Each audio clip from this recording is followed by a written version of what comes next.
Ma fille m'a envoyé un message vocal. Tu ne viens pas avec nous à New York.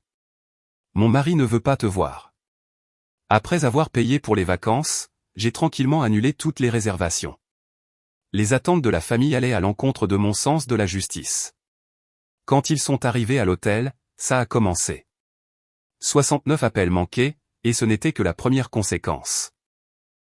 Avant de continuer, veuillez vous abonner à la chaîne et écrire dans les commentaires quelle heure il est là où vous êtes maintenant.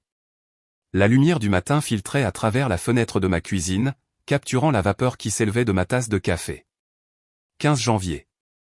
Froid dehors, plus froid à l'intérieur de ma poitrine que je ne voulais l'admettre. J'étais réveillé depuis 5 heures, assis à cette même table, fixant l'écran de mon ordinateur portable. Booking. Comme me renvoyait sa lueur, le curseur clignotant dans le champ de la carte de crédit. 3 billets pour New York. Aller-retour depuis Seattle, le 10 avril. L'hôtel Grand Excelsior, Times Square. Cette nuit. Mes doigts planaient au-dessus du clavier. 5200 €.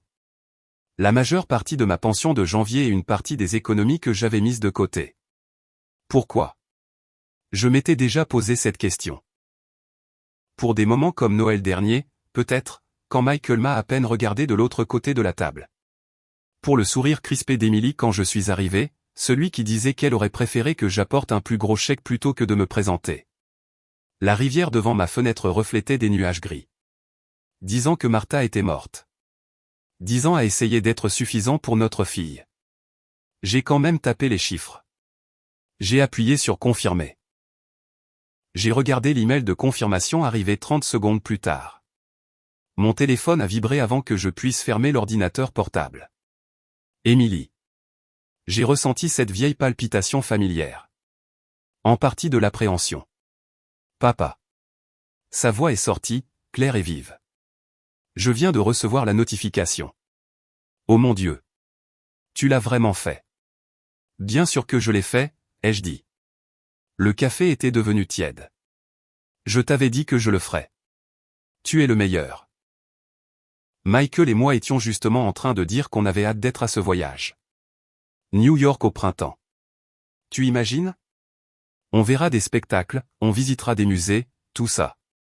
Quelque chose dans son ton m'a rappelé quand elle avait 7 ans, le matin de Noël, déchirant le papier cadeau avant d'apprendre à mesurer l'amour en euros. Je me suis permis de sourire. Heureux de pouvoir aider, ma chérie. Un silence s'est étiré entre nous. J'ai entendu sa respiration changer. En fait, papa, il y a une toute petite chose. Sa voix a changé, a pris ce ton prudent que j'avais appris à reconnaître. Michael a mentionné qu'on aurait besoin d'un supplément pour les excursions et les bons dîners. Tu sais comme la ville est chère. Pourrais-tu peut-être virer 1500 € de plus, juste par sécurité? La cuisine m'a soudain semblé plus petite. Ma main s'est crispée autour du téléphone. Emily, j'ai déjà tout payé. Les vols, l'hôtel, tout est couvert. C'est ça, le budget. Mais papa, c'est ce sur quoi nous nous étions mis d'accord, ai-je dit, calme, stable, même si ma mâchoire me faisait mal à force de la serrer. La réservation est faite. Vous passerez un moment merveilleux. Son soupir a crépité dans le haut-parleur. Bon. J'imagine qu'on s'arrangera. Merci quand même pour les billets. L'appel s'est terminé. Pas d'au revoir. Juste le silence là où sa voix avait été. Je suis resté assis là, le téléphone refroidissant dans ma paume, fixant les photos de famille sur le mur. Emily dans sa robe de mariée, radieuse. Le bras de Michael autour de sa taille. Tous les deux regardant juste au-delà de l'appareil photo. Au-delà de moi, vers quelque chose que je ne pouvais pas voir. Une autre photo. La remise de diplôme d'Emily. J'avais payé pour ça aussi. La voiture qu'elle conduisait maintenant. Mon argent. L'acompte sur leur maison à Seattle. Le mien. La cafetière a gargouillé, préparant une nouvelle tournée que je n'avais pas demandée. J'ai dû appuyer sur le bouton par accident. Je l'ai regardé infuser, le liquide sombre remplissant la carafe, et j'ai senti quelque chose de similaire se produire dans ma poitrine. Pas de la colère, pas encore. Quelque chose de plus silencieux. Quelque chose qui s'était accumulé pendant des années, goutte à goutte, comme ce café que personne n'allait boire. J'ai rouvert l'email de confirmation. 3 passagers, James Anderson, Emily Johnson, Michael Johnson. Départ, 10 avril, 7h45. Retour, 17 avril, 18h15.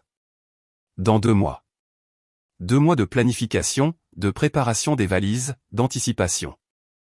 2 mois à prétendre que ce voyage allait d'une manière ou d'une autre réparer la distance entre nous, combler le fossé qui ne cessait de s'élargir, peu importe combien je payais pour le refermer. La rivière dehors a capté une éclaircie dans les nuages, devenant brièvement argentée. J'avais demandé Martha en mariage au bord de cette rivière il y a 37 ans. Elle aurait su quoi dire à Emily, comment gérer ça. Elle savait toujours. Mais Martha était partie, et j'étais là, seul, buvant du café froid et regardant des confirmations se charger sur un écran. Mon téléphone est resté silencieux sur la table.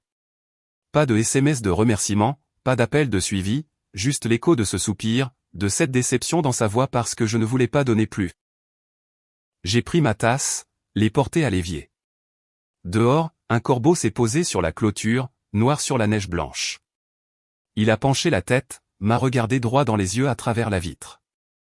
2 mois se sont dissous comme du sucre dans de l'eau chaude. J'ai payé leur facture de service public de mars sans qu'on me le demande.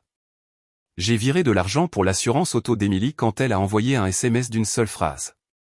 La date d'échéance approche. Pas de s'il te plaît, pas de merci après. Juste des confirmations de lecture et le silence. Le 20 mars est arrivé, enveloppé dans le froid du soir. J'avais passé la journée à organiser ma valise, pliant les chemises avec une précision militaire, la façon dont Martha me taquinait à ce sujet. 3 semaines avant le départ. La pensée me pesait sur l'estomac comme un repas non digéré. Mon salon avait cette qualité creuse que les maisons vides acquièrent. Le téléphone était posé sur la table basse, l'écran sombre. Je venais de m'installer dans mon fauteuil, songeant au dîner, quand il s'est allumé. Une notification, message vocal d'Emily. Je l'ai pris lentement, comme si je touchais quelque chose qui pourrait brûler. J'ai appuyé sur lecture. Papa. Sa voix a rempli la pièce.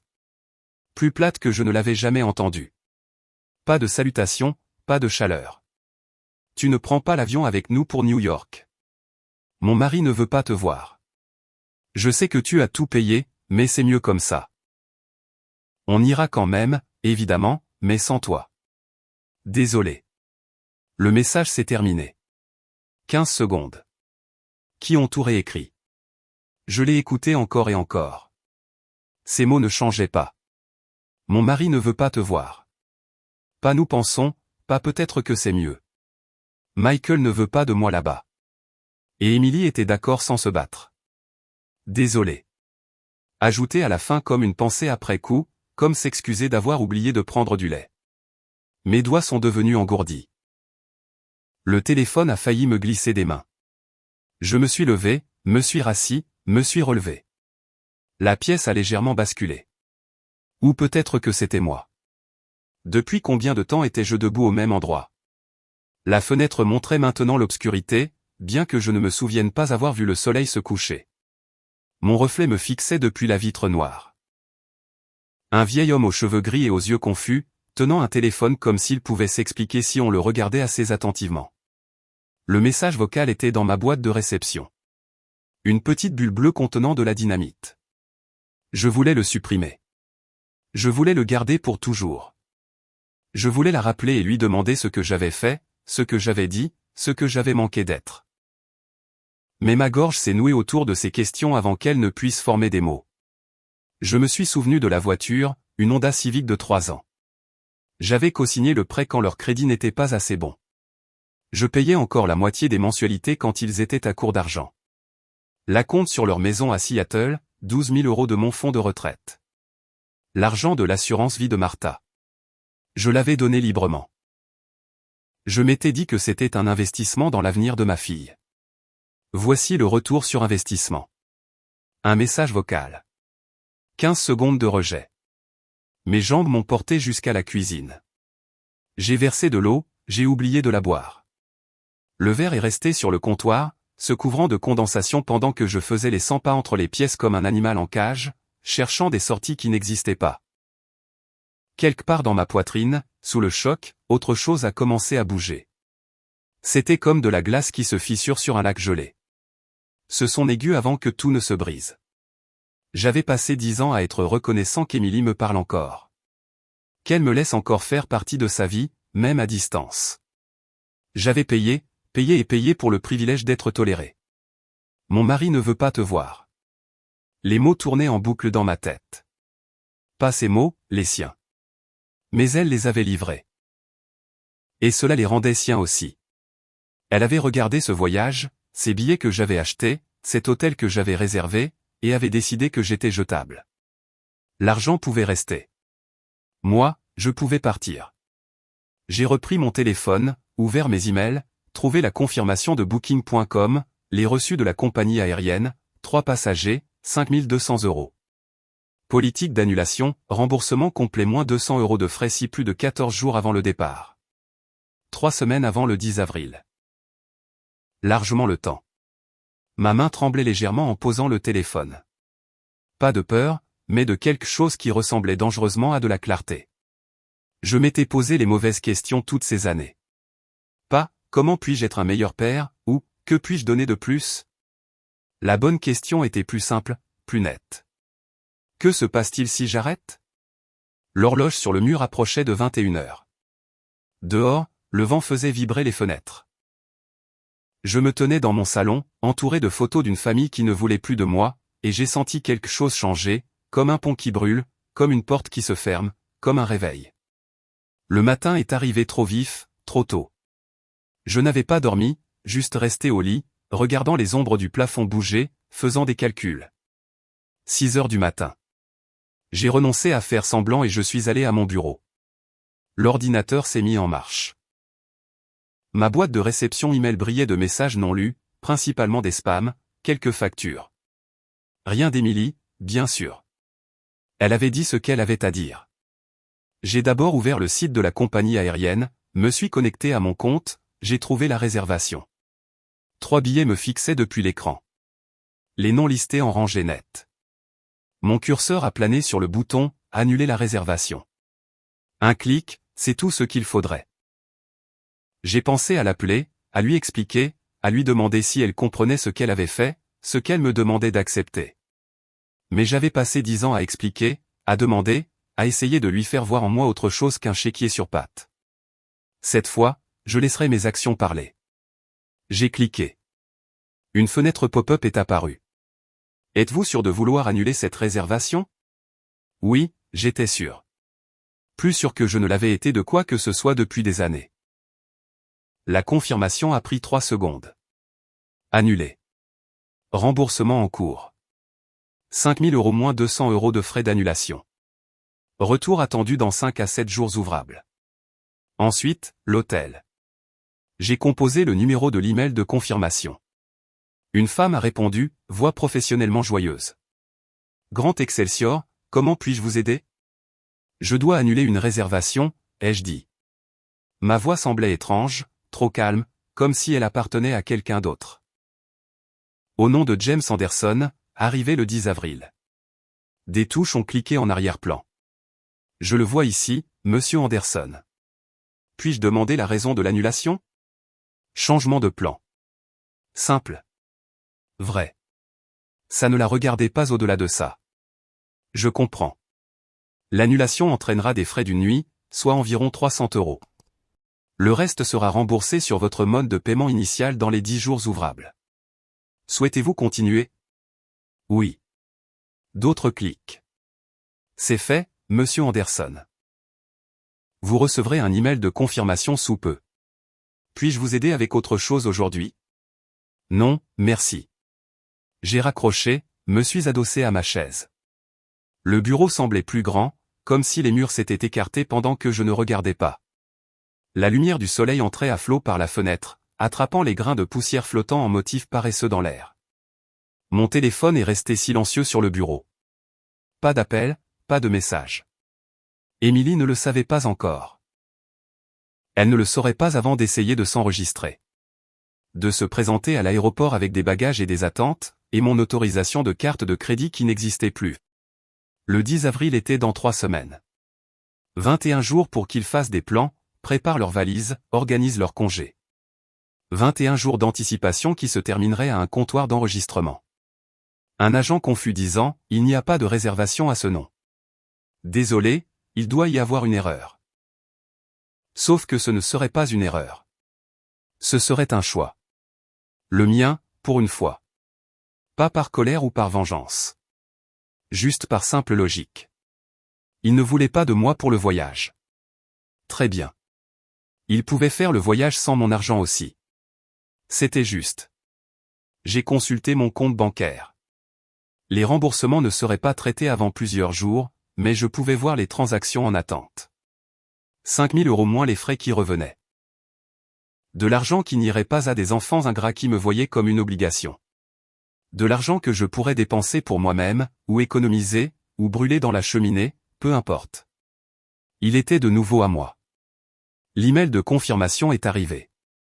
Votre réservation a été annulée. Je l'ai sauvegardé dans un dossier, documentation, juste au cas où. Mon café avait de nouveau refroidi. 3e matin d'affilée. Je n'ai pas pris la peine de le réchauffer. Je suis resté assis là, sentant quelque chose d'inhabituel s'installer dans ma poitrine. Pas tout à fait la paix, pas non plus la satisfaction. Quelque chose de plus simple. La sensation de se relever après s'être agenouillé trop longtemps, le sang refluant dans les jambes engourdies, des fourmis et des aiguilles, et le soulagement mêlé. Je me suis demandé quand il s'en rendrait compte. Qui vérifierait la réservation en premier, Emily ou Michael? Appellerait-il la compagnie aérienne? Exigerait-il de savoir ce qui s'était passé? M'appellerait-il? La pensée aurait dû m'effrayer. Au lieu de cela, je me sentais curieux, distant, comme si je regardais un film que j'avais déjà vu, attendant que les acteurs prennent leur marque. Mon téléphone est resté silencieux. Je l'ai quand même pris, j'ai parcouru les anciens messages, des années de réponses d'un seul mot, de demandes d'argent, de plaintes concernant les dépenses, pas un seul « Comment vas-tu ?» qui ne soit suivi d'une faveur. Pas un seul « Je t'aime » sans condition. J'ai supprimé le message vocal d'Emily. 15 secondes de rejet, disparu d'un glissement de pouce. Puis j'ai bloqué son numéro et celui de Michael. Les ruptures nettes guérissent plus vite que les déchirures. Martha me l'avait dit une fois après que je me sois coupé la main dans le garage. Elle avait eu raison à l'époque. Peut-être qu'elle aurait raison maintenant aussi. L'écran de l'ordinateur s'est assombri pour économiser de l'énergie. Je l'ai laissé faire. Dehors, des nuages s'amoncelaient au-dessus de la rivière, promettant de la pluie. J'avais vécu dans cette maison pendant 30 ans, élevé une fille ici, enterré une femme. Il était temps de découvrir ce qui venait après, quand on arrêtait de vivre pour des gens qui ne voulaient pas de vous. 3 semaines avant qu'ils ne le découvrent. J'avais le temps de me préparer, de m'entraîner à ce que je dirais s'ils appelaient, en supposant que je débloque leur numéro, de décider si je voulais même répondre. Pour l'instant, j'avais mon bureau, mon café, ma vue sur la rivière et 5 000 € en route vers moi. Cela semblait suffisant. L'après-midi suivant, la lumière du soleil filtrait à travers les rideaux de mon salon, projetant de longues ombres sur le tapis. J'avais passé la nuit précédente éveillé, vérifiant mon compte bancaire toutes les heures, guettant les notifications de remboursement. Elles sont arrivées vers 3 heures du matin, des dépôts en attente, l'argent rentrait à la maison. Maintenant, assis dans mon fauteuil avec un thé refroidissant dans mes mains, je sentais quelque chose d'inhabituel s'installer dans mes os. Pas tout à fait la paix, plus léger que ça, comme déposer un bagage que je portais depuis des années sans en réaliser le poids. La rivière à l'extérieur de ma fenêtre bougeait, stable et grise. La même vue que j'avais depuis 30 ans. La même maison où Emily a appris à marcher. Où Martha et moi avons élevé notre fille pour qu'elle croie que la famille signifiait quelque chose. Cet investissement avait produit des rendements que je n'avais pas anticipés. Un enfant qui mesurait ma valeur en virement bancaire et voyait ma présence comme un inconvénient. J'ai posé le thé, intact, ouvert le tiroir de la table d'appoint, sorti un vieil album photo. La remise de diplôme d'Emily, elle en toge et mortier, le diplôme brandi, moi à côté d'elle, la fierté fendant mon visage. J'avais payé chaque facture de scolarité, chaque manuel, chaque urgence de fin de soirée lorsque sa voiture tombait en panne ou que son ordinateur portable rendait l'âme une semaine avant les examens. La photo suivante montrait son mariage, Emily en dentelle blanche, Michael dans son smoking de location. Je l'avais accompagnée jusqu'à l'hôtel, l'avais remise à un homme qui reconnaissait à peine mon existence, payé la moitié de la réception parce que la tradition, avait dit Emily, bien que la famille de Michael n'ait contribué en rien. Mon téléphone était posé sur la table, leur numéro toujours bloqué, pas d'appel, pas de texto. Ils n'avaient encore aucune idée. Ils ne le sauraient que le 10 avril, lorsqu'ils se présenteraient à l'aéroport de SeaTac avec leurs valises pleines et leurs attentes coûteuses, dans 19 jours. La pensée a fait légèrement se dilater ma poitrine, comme respirer après avoir retenu son souffle sous l'eau. 19 jours pendant lesquels ils planifieraient, discuteraient des spectacles de Broadway à voir, des restaurants à essayer. Michael se vantant probablement auprès de ses collègues de ses vacances à Manhattan, Emily faisant du shopping pour des tenues qu'elle porterait à Times Square. Tout cela construit sur des réservations qui n'existaient plus. J'ai fermé l'album, les remis dans le tiroir, je suis allé à la cuisine où mon carnet était posé sur le comptoir, celui que j'utilisais pour les listes de courses et les rappels. J'ai tourné à une page blanche, j'ai écrit la date du jour en haut. En dessous, j'ai fait une liste, non pas de choses à faire, mais de choses que je faisais, des paiements automatiques que j'avais mis en place il y a des années et que je n'avais jamais remis en question. L'assurance auto d'Emily, renouvelée tous les 6 mois avec ma carte de crédit. Les services publics de leur maison de Seattle, gaz, électricité, eau, même leur facture internet parce que Michael s'était plaint une fois du coup, et je m'étais porté volontaire pour aider temporairement. C'était il y a 4 ans. Le stylo a glissé sur le papier, additionnant les chiffres, environ 800 € par mois, presque 10 000 € par an, de l'argent sortant de mon compte pour leur confort pendant qu'ils décidaient que je ne valais pas une place dans un avion que j'avais acheté. J'ai regardé la liste, j'ai ajouté une autre ligne. Téléphone portable. Emily était toujours sur mon forfait familial. Depuis le lycée. Elle n'avait jamais demandé à passer à son propre compte. Je n'avais jamais pensé à le suggérer. Les pages du carnet semblaient craquantes sous mes doigts. J'ai arraché la liste soigneusement, les plié en deux, les mises dans ma poche, pas pour une raison particulière, juste pour la garder près de moi. Pour me souvenir. Ce n'était pas une seule insulte, mais 10 ans de manque de respect accumulés, détaillés et catégorisés, et enfin, visibles. Dehors, des nuages s'amoncelaient au-dessus de la rivière, promettant de la pluie. Je les ai regardés se former, sombres et lourds de détermination. La température avait chuté, le printemps se faisant passer pour l'hiver à nouveau, comme il le faisait à Spokane. Imprévisible, dur quand on attendait de la douceur. Mon reflet dans la vitre de la fenêtre montrait un homme que je reconnaissais à peine. Même cheveux gris, même carrure, mais quelque chose dans les yeux avait changé. Il semblait plus vif, plus éveillé, comme si j'avais été somnambule dans ma propre vie et que quelqu'un m'avait enfin secoué pour me réveiller. Le thé avait complètement refroidi. Je l'ai versé dans l'évier, rincé la tasse. Des gestes routiniers, familiers et rassurants. La maison s'est installée autour de moi. Craquement et soupir du vieux bois, bourdonnement du réfrigérateur, son lointain de la circulation sur l'autoroute. 19 jours avant qu'Emily et Michael n'arrivent à un comptoir de réservation vide. Jusqu'à ce qu'ils essaient de s'enregistrer dans un hôtel qui ne les attendait pas, jusqu'à ce que leur téléphone s'allume avec mon numéro, essayant de joindre quelqu'un qui ne répondrait pas parce que j'avais déjà tout dit par mes actions. J'ai pensé à Martha, à ce qu'elle dirait si elle pouvait voir ça. Elle avait toujours été meilleure pour tenir tête aux exigences d'Emily, pour fixer des limites que j'étais trop mou pour imposer. Tu lui apprends à te prendre pour acquis, m'avait prévenu Martha une fois, il y a des années, quand Emily avait appelé pour exiger de l'argent pour quelque chose de futile. Je n'avais pas écouté, j'avais continué à donner, continuant de croire que cela me vaudrait un jour l'amour qui aurait dû être donné gratuitement. La liste pliée a craqué dans ma poche quand je me suis rassis. Je l'ai sortie, l'ai aplatie sur mon genou. 800 € par mois, 10 000 € par an. Des chiffres qui s'additionnaient pour former une vérité que j'aurais dû affronter plus tôt. Le 10 avril n'était pas la fin. C'était à peine le début. Le 10 avril est arrivé vêtu d'ombre du soir. J'avais passé 3 semaines dans une routine prudente. Café du matin, promenade de l'après-midi, lecture du soir. Une vie normale, à l'exception de l'anticipation qui vibrait sous chaque action. Comme attendre le tonnerre après avoir vu l'éclair. Mon téléphone était en charge sur le comptoir de la cuisine.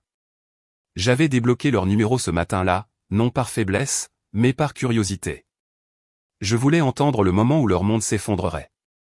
Le premier appel est arrivé à 18h47. Je faisais chauffer de la soupe sur la cuisinière quand mon téléphone a éclaté. Le nom d'Émilie a clignoté sur l'écran. Puis encore, et encore, appel après appel, chacun sonnant 4 fois avant de tomber sur la messagerie vocale. J'ai remué la soupe, les laissé sonner, comptant les appels comme une méditation. 1, 3, 7, 12. Au 17e appel, j'ai décroché. Où es-tu? La voix d'Émilie est sortie si fort que j'ai dû éloigner le téléphone de mon oreille. Pas de salutation, pas de préambule, juste de la panique brute déguisée en rage. À la maison. Ai-je dit, calme comme un dimanche matin à Spokane, où j'ai été toute la journée. La réservation, papa, il n'y a pas de réservation. Sa respiration semblait haletante, comme si elle avait couru. L'hôtel dit qu'ils n'ont rien sous le nom d'Anderson. La compagnie aérienne dit que nos billets ont été annulés et nous sommes là comme des idiots avec nos bagages et nulle part où aller. Je sais. 2 mots, simples comme respirer. Un silence a crépité à travers la ligne téléphonique. Alors tu savais. Tu savais et tu n'as rien. Comment as-tu pu faire ça? Tu m'as dit de ne pas venir, ai-je dit. Ma soupe commençait à bouillonner. J'ai baissé le feu. Tes mots exacts étaient, tu ne prends pas l'avion avec nous. Mon mari ne veut pas te voir. Alors, j'ai respecté les souhaits de Michael, j'ai tout annulé. Mais on allait quand même y aller. On avait besoin. C'était nos vacances. Que j'ai payé, les mots sont sortis plus durs que je ne le voulais. Chaque euro, chaque réservation, à moi, et tu m'as éjecté comme si j'étais un bagage que tu ne voulais pas porter. Alors, j'ai repris mon argent et je suis rentré chez moi. La voix de Michael s'est fait entendre en arrière-plan, étouffée mais audible. Laisse-moi lui parler. J'ai entendu le téléphone changer de main. Puis Michael, fort et agressif. Écoute, vieil homme. Je ne sais pas à quel jeu tu joues, mais tu vas arranger ça tout de suite. Vire-nous de l'argent pour un hôtel. On verra pour les vols de retour demain, mais on a besoin. Non. Qu'est-ce que tu viens de? Non, ai-je répété. Laissant les mots peser. Simple et définitif. Tu as bien fait comprendre que je n'étais pas le bienvenu. Je respecte ça pleinement. Tu ne peux pas nous laisser en plan ici. Émilie de nouveau, la voix montant vers l'hystérie. On n'a aucun moyen de. Papa, s'il te plaît. On n'a pas d'argent pour un hôtel. Nos cartes de crédit sont au maximum. On pensait que tout était couvert. On a besoin. Vous auriez dû vérifier vos confirmations, ai-je dit. Vous auriez dû appeler avant de vous rendre à l'aéroport. Vous auriez dû me traiter avec un respect de base au lieu de me considérer comme un distributeur automatique avec une personnalité gênante. C'est de la folie, la voix de Michael, juste contre le téléphone. On est ta famille. On n'abandonne pas sa famille. Ce mot. Famille. Comme s'il avait le droit de l'utiliser après avoir passé 8 ans à faire semblant que je n'existais pas au dîner de fête, après avoir convaincu ma fille que je ne valais pas une place dans un avion que j'avais acheté. C'est drôle, ai-je dit. Ma soupe avait commencé à brûler. Je pouvais la sentir. Je m'en fichais. C'est le même argument que j'utilise pour justifier le fait de vous soutenir tous les deux depuis des années. Famille. Sauf que la famille, ça va dans les deux sens. Vous avez oublié cette partie. Émilie s'est mise à pleurer. De vraies larmes ou des larmes de comédie. Difficile à dire au téléphone. Papa, s'il te plaît. On n'a nulle part où aller. Le prochain vol pour rentrer n'est que demain après-midi. Et on ne peut pas se le permettre. Débrouillez-vous. J'ai éteint la cuisinière. La soupe était de toute façon fichue. Vous êtes des adultes. Michael a un travail. Émilie, tu es capable. Je suis sûr que vous vous en sortirez très bien sans mon argent pour une fois. Tu vas vraiment faire ça? Nous laisser ici? Sa voix s'est brisée sur le dernier mot. Ça a failli me faire flancher. Presque. Mais je me suis souvenu du message vocal. Tu ne prends pas l'avion avec nous. Mon mari ne veut pas te voir. Désolé, mais c'est mieux comme ça.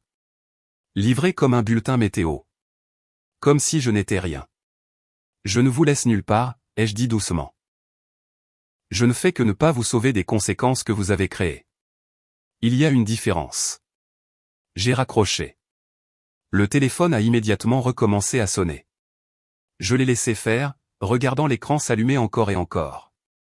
Emily, Michael, Emily, Emily, Michael. Sans cesse, comme un battement de cœur fait de désespoir. Au moment où ça s'est arrêté, mes appels manqués affichaient 69 tentatives. 69 fois, ils avaient essayé de joindre l'homme qu'ils avaient rejeté 3 semaines auparavant. 69 chances de ressentir ce que j'avais ressenti lorsque ce message vocal avait retenti dans mon salon. Indésirable, jetable, moins important que leur confort. Un texto est arrivé vers minuit. On rentre demain. Ne nous contacte plus jamais.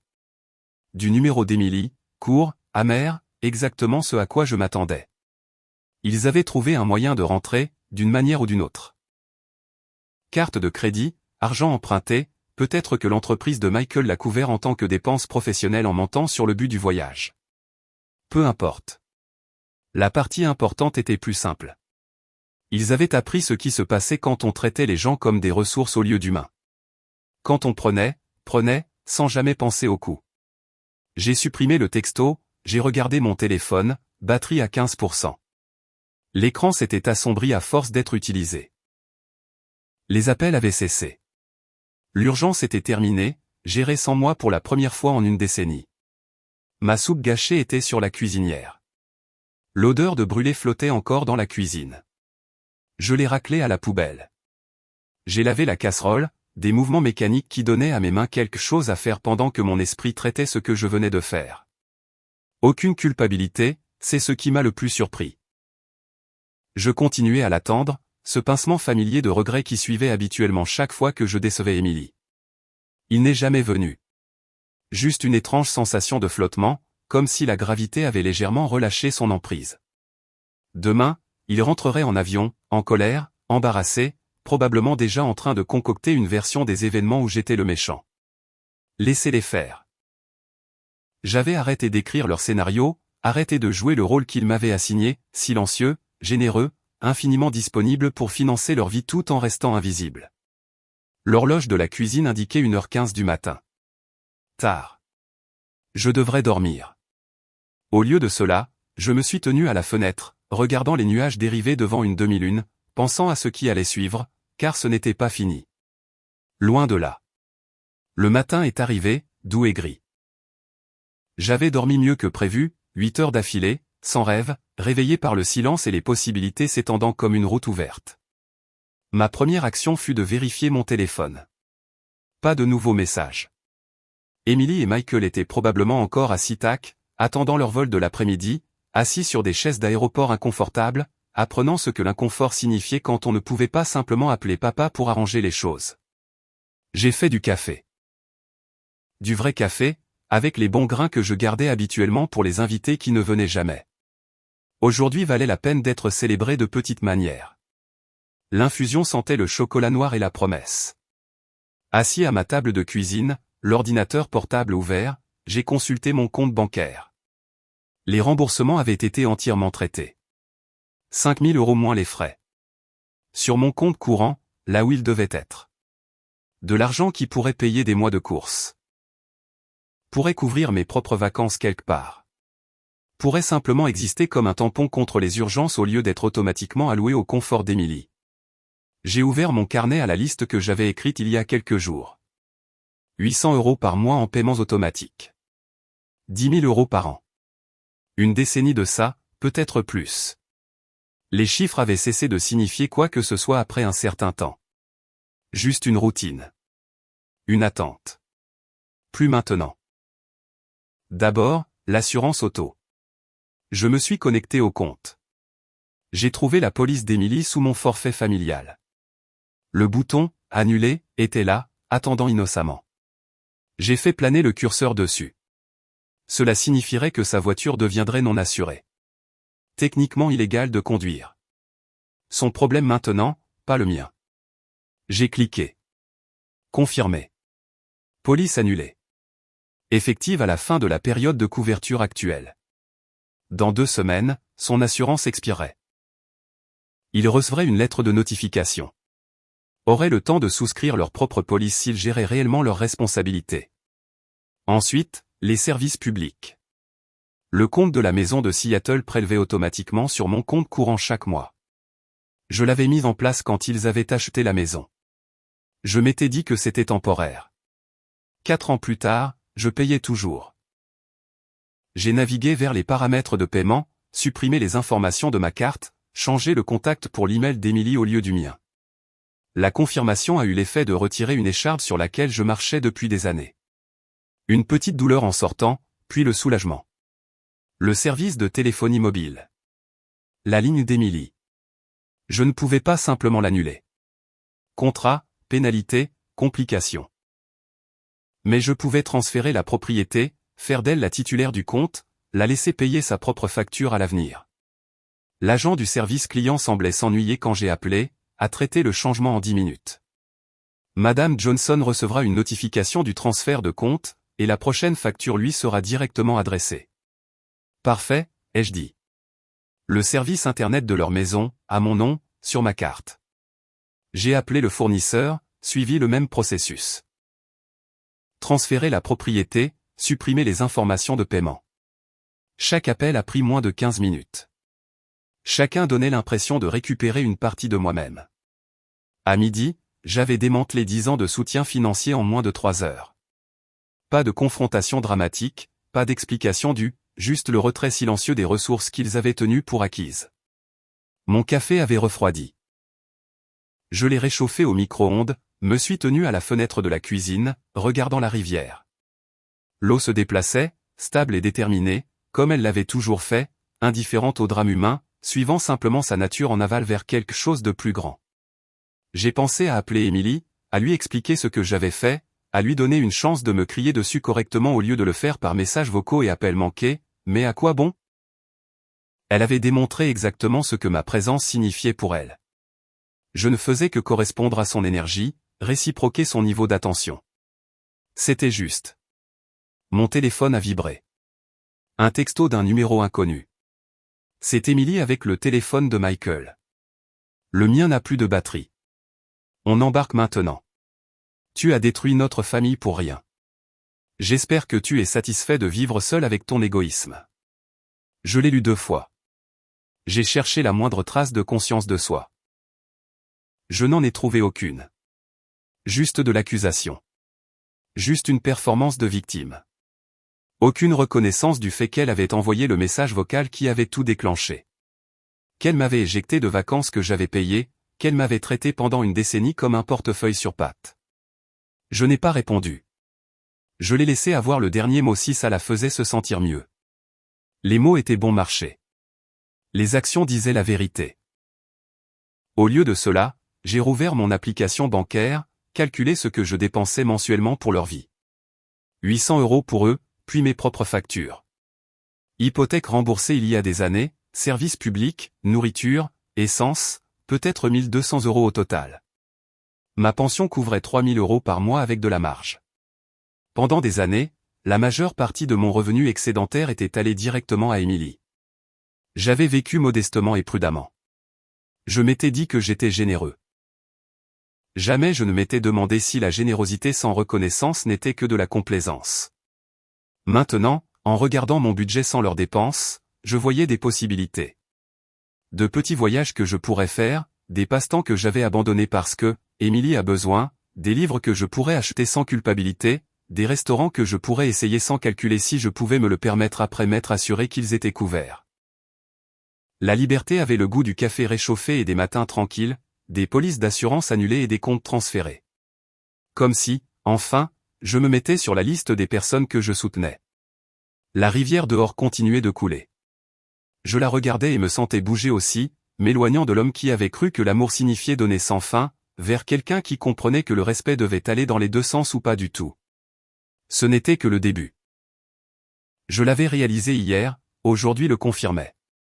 Les fondations étaient posées. Tout ce que j'avais automatiquement fourni était maintenant retiré. Tout ce qu'ils avaient supposé serait toujours là, soudainement absent. Laissez-les reconstruire sans moi. Laissez-les s'occuper de l'assurance et des factures et de la façon de financer leur vie avec leurs propres ressources. Je leur avais donné des années de pratique à prendre, il était temps de voir s'ils avaient appris quelque chose sur le fait de gagner. Mon téléphone est resté silencieux.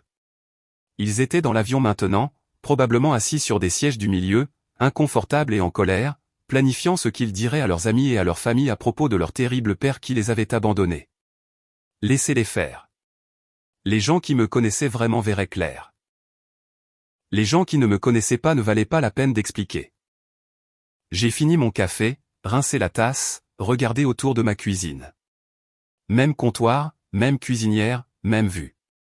Tout était familier, mais je me tenais différemment, plus droit, plus léger, comme si j'avais porté leur poids si longtemps que j'avais oublié ce que mes propres épaules ressentaient.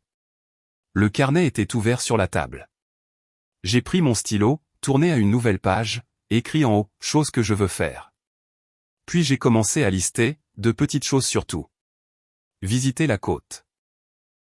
M'inscrire au centre communautaire. Prendre ce cours de menuiserie dont j'avais vu la publicité. Appeler de vieux amis que j'avais perdus de vue parce qu'Émilie avait toujours besoin de quelque chose. Construire une vie qui était la mienne. Juste la mienne.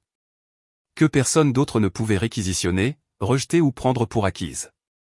Le stylo a glissé sur le papier.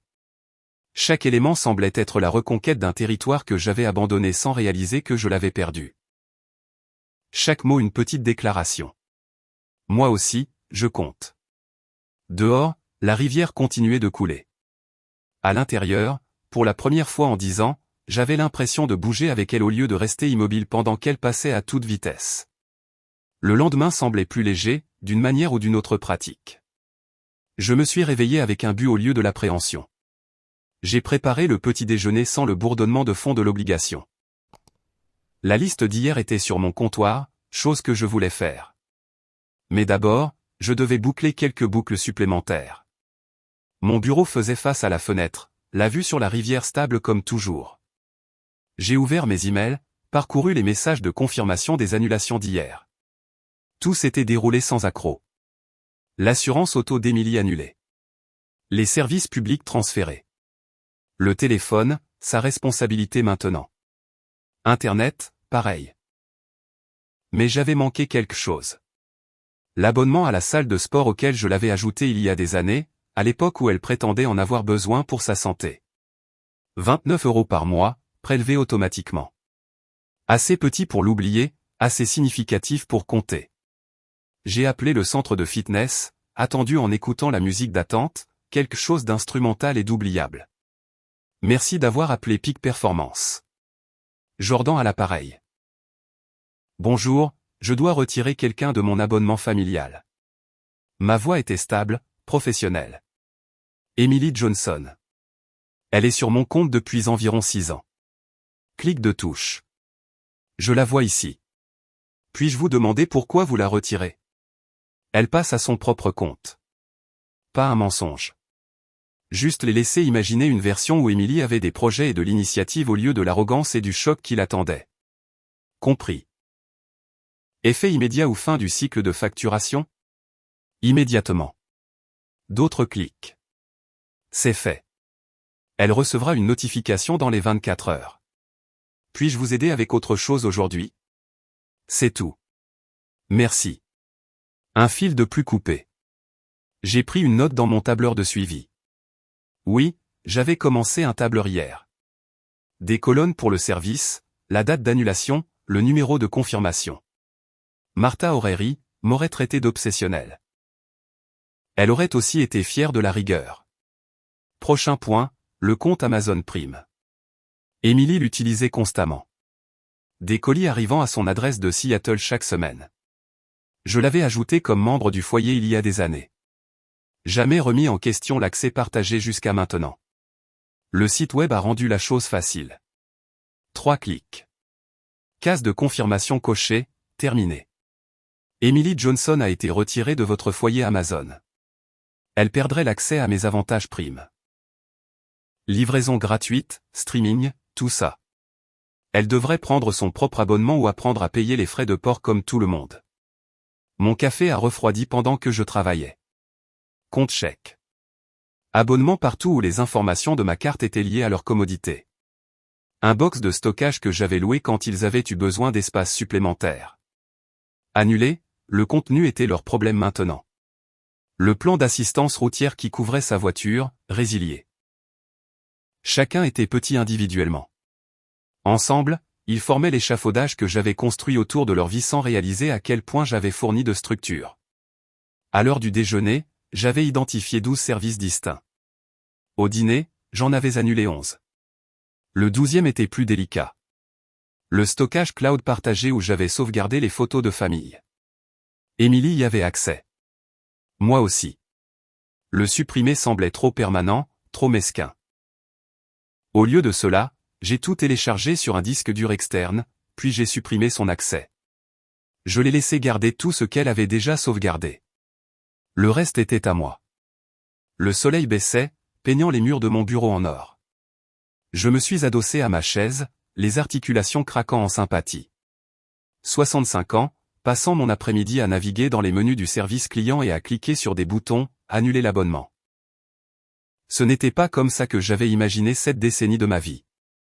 Mais je n'avais pas imaginé beaucoup de choses. Je n'avais pas imaginé que ma fille mesurerait ma valeur en virement bancaire. Je n'avais pas imaginé que je devrais lui enseigner les conséquences comme si elle était encore une adolescente au lieu d'une femme adulte avec un mari et une maison. Mon téléphone est resté silencieux sur le bureau. Il ne le savait pas encore. Il ne le saurait que lorsque les factures commenceraient à arriver à leur nom. Les avis d'annulation s'accumulant comme des preuves de mon absence. 4 jours, peut-être 5 avant que la première vague ne frappe. Les compagnies de services publics étaient généralement les plus rapides. Puis les avis d'assurance.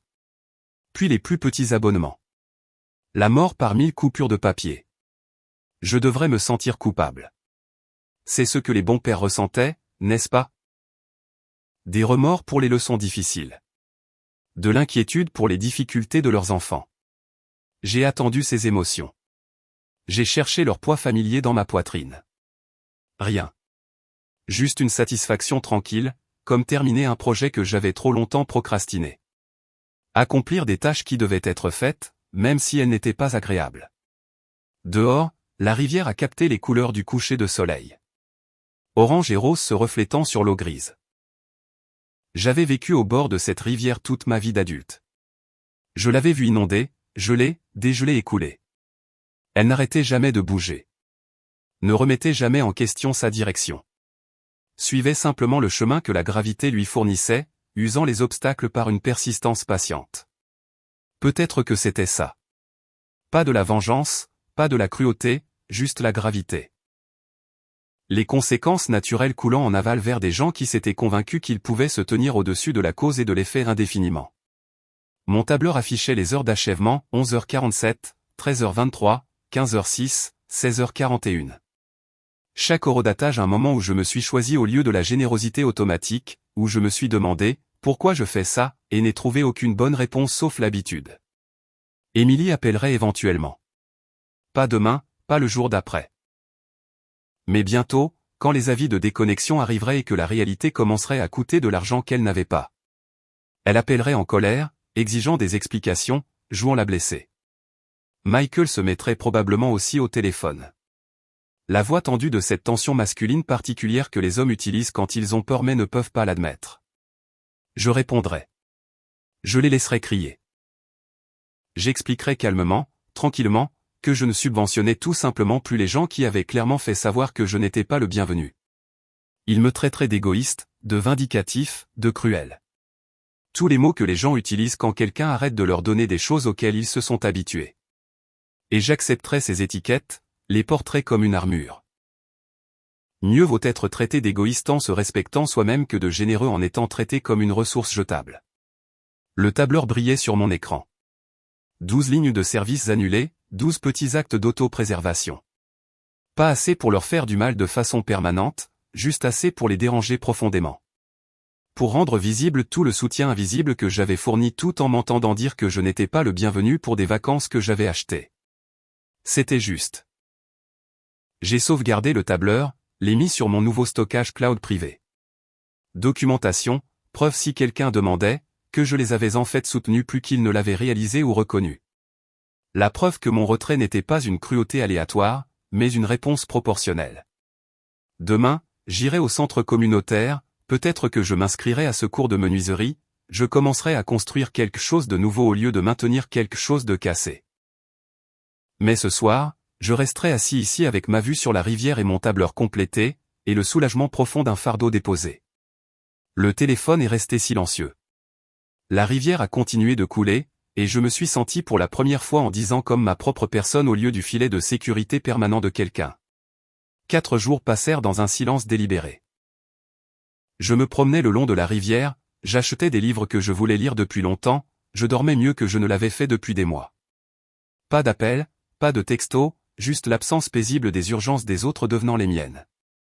Jusqu'à mardi soir, 18h43. Mon téléphone a éclaté.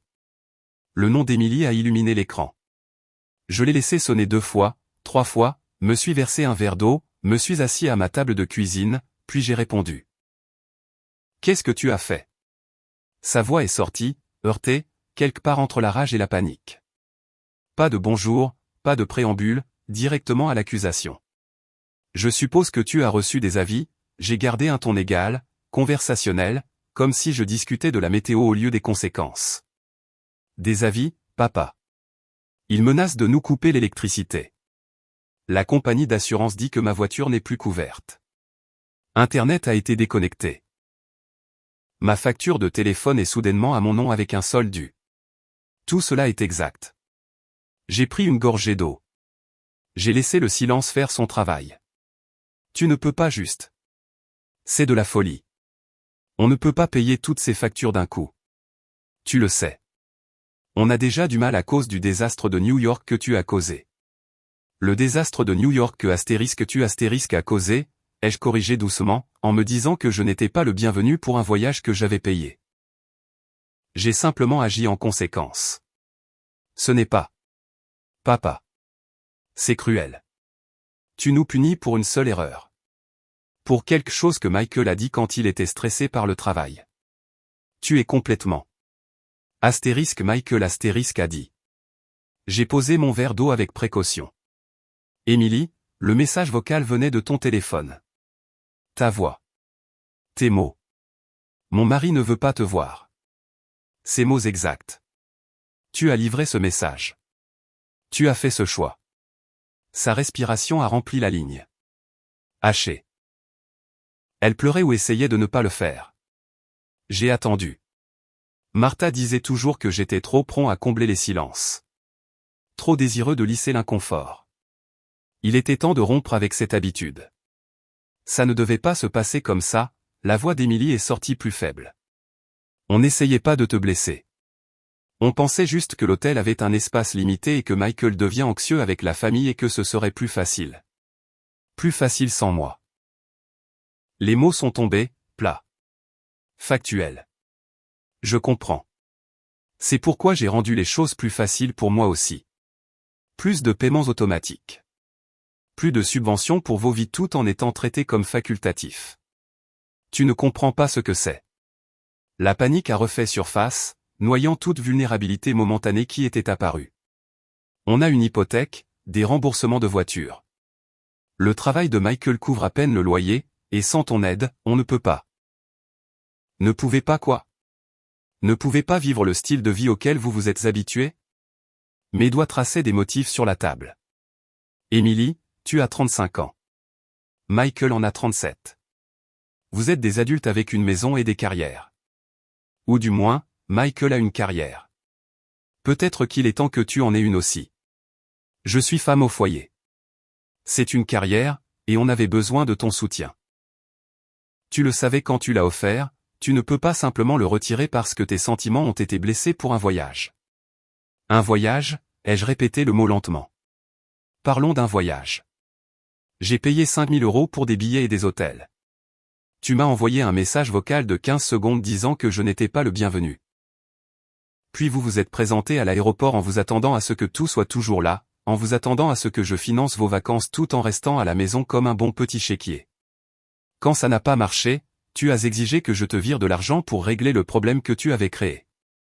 Et maintenant, tu me traites de cruel? La voix de Michael s'est fait entendre en arrière-plan, étouffée mais agressive. C'est lui? Laisse-moi. Non, Émilie, vivement, puis à moi. Papa, s'il te plaît. Je te le demande, s'il te plaît. Juste. On a besoin d'aide. La facture d'électricité est de 300 €. L'assurance est de 250 € de plus. Le téléphone et Internet ensemble, c'est presque 200 €. Et ça ne compte même pas les courses et l'essence. Et c'est la faute de qui? Silence. Tu as passé 10 ans à prendre mon soutien pour acquis, ai-je dit. Ma voix est restée calme. Ça m'a surpris. Je m'attendais à de la colère. Au lieu de cela, j'ai trouvé de la clarté. Jamais une seule fois tu ne m'as demandé si je pouvais me le permettre. Jamais tu n'as considéré que l'argent devait venir de quelque part. Tu as juste supposé que je continuerais à payer indéfiniment pendant que tu me traitais comme un inconvénient que tu tolérais pour les avantages. Ce n'est pas vrai. On t'aime. On a toujours. L'amour demande plus que des mots, Émilie. Il exige du respect, de la considération, la reconnaissance de base que je suis une personne, pas une ressource. Tu as échoué sur tous les plans. Alors c'est ça. Tu en as juste fini avec nous? Ta propre fille? Des larmes maintenant, audibles. Vrai ou de comédie? Je ne pouvais plus le dire. Je m'en fichais. Tu préférerais nous laisser tout perdre plutôt que de pardonner une erreur. Je ne vous fais rien perdre, ai-je dit. Je ne fais que ne pas vous empêcher de subir les coups de vos propres décisions. Il y a une différence. Vous avez potentiellement 2 revenus. Le travail de Michael est le travail que tu choisiras d'exercer. Vous avez une maison que vous pouvez vendre ou refinancer si nécessaire. Vous avez des options, mais plus moi comme option. C'est. Tu es un père terrible. Tu le sais. Terrible. Sa voix a grimpé vers l'hystérie. Que dirait maman si elle pouvait voir ça? Nous abandonner quand on a le plus besoin de toi. Le nom de Martha, utilisé comme une arme. Ça a presque marché. Ça a failli me faire tressaillir. Mais je me suis souvenu que Martha avait été celle qui m'avait mis en garde contre cette dynamique exacte, me disant que j'enseignais à Émilie à me prendre pour acquis. Martha aurait coupé le soutien il y a des années. Ta mère te dirait de grandir et de prendre la responsabilité de ta vie. Les mots sont sortis plus durs que prévu. Bien. Elle te dirait que l'amour ne se mesure pas en virement bancaire, et elle serait déçue de la façon dont tu m'as traité. Émilie a fait un bruit, moitié sanglot, moitié rage. Très bien. Très bien. Ne nous aide pas. On verra ce qui se passera. Quand on perdra la maison, quand on aura du mal, souviens-toi que c'est toi qui as choisi ça. Tu as choisi d'abandonner ta famille pour ton ego blessé. J'ai choisi le respect de moi-même plutôt que d'être utilisé. Je me suis levé, j'ai porté mon verre à l'évier. Tu peux choisir de respecter ça ou non. De toute façon, j'en ai fini avec cette conversation. Attends, papa, s'il te plaît. J'ai raccroché. Le téléphone a immédiatement recommencé à sonner. J'ai refusé l'appel, et le suivant, et le suivant. Finalement, je l'ai mis en silencieux, les regarder s'allumer à plusieurs reprises avec des tentatives ignorées. À 20 h, 23 appels manqués s'affichaient sur mon écran. Un record, battant même la nuit de l'aéroport. J'ai supprimé les notifications, bloqué à nouveau leur numéro. J'aurais dû les laisser bloqués après la première fois. Un texto est arrivé d'un numéro inconnu vers 21 h. C'est Émilie avec le téléphone d'un ami. Tu fais une énorme erreur. On s'en sortira sans toi. Ne t'attends plus à avoir de nos nouvelles. Je l'ai lu 2 fois, j'ai cherché des remords, une prise de responsabilité, le moindre soupçon de conscience de soi. Je n'ai trouvé que des menaces déguisées en conséquences. Comme si ne plus avoir de leurs nouvelles était une punition plutôt qu'un soulagement. Je n'ai pas répondu, j'ai juste ajouté le numéro à ma liste de blocage et posé mon téléphone sur le comptoir. Dehors, l'obscurité s'était installée sur la rivière. Pas de lune ce soir, juste des étoiles se reflétant sur l'eau noire. À l'intérieur, je sentais quelque chose s'installer aussi. Pas de la satisfaction exactement, plutôt de la résolution. La dispute que j'avais évitée pendant 10 ans avait enfin eu lieu. Les limites que j'aurais dû fixer il y a une décennie, enfin établies. Tard, oui, mais c'était fait. Emily raconterait aux gens sa version, le père cruel qui a abandonné sa fille en difficulté pour rien. Michael corroborerait, embellirait, me dépeindrait comme le méchant.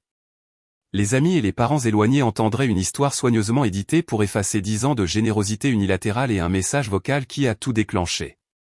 Laissez-les faire. La vérité a une façon d'émerger éventuellement. Et les gens qui comptaient vraiment poseraient des questions, verraient des schémas, reconnaîtraient le déséquilibre. Le reste n'avait pas d'importance. Il n'avait jamais eu d'importance. Juste des voix en arrière-plan jugeant des situations qu'ils ne comprenaient pas. Mon téléphone brillait sur le comptoir, silencieux maintenant. Plus d'appels. Ils avaient dit ce qu'ils avaient à dire. Fait leur demande. Découvert que les demandes sans levier n'étaient que des souhaits, criés dans le vide. J'ai éteint la lumière de la cuisine, je suis allé me coucher. Demain, je me réveillerai et continuerai à construire ce qui allait suivre. Ce soir, je dormirai en sachant que j'avais tenu bon. Enfin, après 10 ans à plier. Mieux vaut tard que jamais. Samedi matin est arrivé, gris et frais. J'avais passé la semaine dans une routine prudente. Café du matin, lecture de l'après-midi, promenade du soir. Le téléphone est resté merveilleusement silencieux. Pas d'appel, pas de texto, juste le silence là où le chaos avait l'habitude de régner. Après le petit déjeuner, j'ai ouvert mon ordinateur portable. D'abord les emails. Factures, newsletter, rien d'urgent. Puis, par habitude, j'ai cliqué sur Facebook. Je postais rarement, je faisais surtout défiler pour voir ce que faisaient mes vieux amis. Photos de retraite, photos de petits-enfants, la superficialité agréable habituelle de la connexion sociale. La publication d'Emily était en haut de mon fil d'actualité. Publiée il y a 2 heures. Le texte d'aperçu a rendu mon café amer dans ma bouche. Quand votre propre père vous trahit, comment sait-il? J'ai cliqué immédiatement. J'ai regretté de ne pas l'avoir fait. La publication complète s'étalait sur mon écran comme une blessure ouverte. Je n'aurais jamais pensé devoir écrire ça, mais je dois partager ce qui se passe. Mon père, que j'ai toujours aimé et respecté, a décidé de nous couper complètement les vivres, annulant notre assurance auto, nos services publics, même notre service téléphonique. Tout ça parce que nous avons dû prendre une décision difficile concernant un voyage en famille. Il a payé pour des vacances à New York. Et quand mon mari, qui souffre d'anxiété, a dit qu'il avait besoin que le voyage soit juste nous deux pour sa santé mentale, mon père a tout annulé et nous a laissés en plan à l'aéroport sans moyen de rentrer. Maintenant, il détruit systématiquement nos vies en retirant tout soutien, nous laissant nous démener pour garder l'électricité et de la nourriture sur la table. J'ai le cœur brisé. Je pensais que la famille signifiait un amour inconditionnel. Apparemment, je me suis trompé. Si quelqu'un connaît des opportunités d'emploi à Seattle ou peut offrir des conseils, n'hésitez pas à me contacter. Nous essayons de nous reconstruire après cette trahison. Je l'ai lu 3 fois, chaque mot soigneusement choisi, chaque détail précisément orienté. La mention de l'anxiété, nouvelle information, justification pratique. Le cadre de l'amour inconditionnel, comme si l'amour signifiait financer sans limite. L'hyperbole, détruire nos vies. Me dépeignant comme le méchant au lieu de quelqu'un qui avait simplement cessé d'être un distributeur automatique perpétuel. La section des commentaires était longue. 53 réponses, la plupart sympathiques. Oh ma chérie, je suis tellement désolé. La famille devrait toujours se soutenir. Ton père a l'air toxique. Tu es mieux sans cette négativité. C'est de l'abus financier. Tu devrais te renseigner sur les options légales. Je n'arrive pas à croire qu'un parent ferait ça. J'envoie des prières et des ondes positives. Quelques voix sceptiques sont apparues, enfouies dans le fil. Il y a probablement plus à cette histoire. Pourquoi dépendiez-vous de votre père pour les factures à 35 ans? Il semble que fixer des limites ne soit peut-être pas une trahison. Mais Emily avait répondu à celle-là avec plus d'élaboration, plus de justification. Michael avait également commenté. Nous avons tout essayé pour le contacter et résoudre ce problème, mais James refuse même de nous parler comme des adultes. C'est dévastateur. Je me suis adossé, j'ai fixé l'écran. C'était la contre-attaque à laquelle je m'attendais, mais à laquelle je ne m'étais pas tout à fait préparé. Emily rendant l'histoire publique, se présentant comme une victime, moi comme le méchant, comptant sur le fait que la plupart des gens verraient « père couple et vivre à sa fille » et arrêteraient de penser de manière critique. Mon premier instinct a été de répondre, d'écrire mon propre commentaire expliquant le message vocal, les années de soutien non reconnues, les demandes abusives, de me défendre avec des faits et des reçus. Mais je me suis arrêté, les doigts planant au-dessus du clavier. Qu'est-ce que cela accomplirait? Une dispute publique avec ma fille où tout le monde prendrait parti et où la vérité serait enterrée sous la pelle émotionnelle, lui donnant plus de munitions pour le récit de la victime. Non, mieux vaut laisser cela se dérouler. Les gens qui me connaissaient poseraient des questions en privé. Les gens qui ne me connaissaient pas ne valaient pas la peine d'être convaincus. J'ai quand même fait une capture d'écran de la publication, les sauvegarder dans un dossier avec toute l'autre documentation. Relevé bancaire montrant des années de virement, transcription du message vocal, confirmation d'annulation. Pas pour l'utiliser maintenant, juste pour l'avoir au cas où. Puis je me suis déconnecté de Facebook, j'ai fermé l'ordinateur portable. La publication serait là que je la regarde ou non, recueillant des réactions et des partages de gens qui ne m'avaient jamais rencontré et ne le feraient jamais. Mon téléphone a vibré. Un texto de Paul, un ancien collègue de travail. Salut Jim, j'ai vu la publication d'Emily. Tu vas bien? Appelle-moi si tu veux en parler. Simple, direct, ne supposant rien. C'est ce que faisaient les vrais amis. Ils demandaient au lieu de juger. J'ai répondu, je vais bien. C'est une longue histoire, mais je fais ce qui est juste pour moi. Un café un de ces jours? Absolument. Jeudi, ça te va? Parfait. Une conversation de prévu. Une personne prête à entendre ma version sans faire de sympathie publique. Plus précieux qu'un millier de commentaires sur Facebook. La matinée s'étendait devant moi. Je pourrais la passer à actualiser cette publication, à regarder le nombre de commentaires grimper, à me torturer avec les opinions d'étrangers sur des situations qu'ils ne comprenaient pas. Ou je pourrais aller à la quincaillerie, estimer le prix des matériaux pour l'étagère que j'avais prévu de construire, commencer à construire quelque chose de tangible au lieu de m'attarder sur des choses que je ne pouvais pas contrôler. La quincaillerie a gagné. J'ai attrapé ma veste, mes clés, mon portefeuille. J'ai vérifié la liste que j'avais faite plus tôt. Planche de chêne, colle à bois, papier de verre, teinture. Un projet dont Martha et moi avions parlé il y a des années. Jamais eu le temps de le faire. Il était temps de s'y mettre enfin. Dehors, le ciel menaçait de pleuvoir, mais ne s'était pas encore décidé. Mon camion a démarré au premier coup. Une autre chose que j'avais entretenue moi-même, jamais eu besoin de quelqu'un d'autre pour s'en occuper. Capable, indépendant, la personne que j'étais avant que 10 ans de paternité ne se transforme en contact d'urgence permanent. En conduisant vers la ville, j'ai pensé à la publication d'Emily. L'expression « détruire nos vies » me restait en tête comme une écharde. Comme si retirer mon argent les détruisait.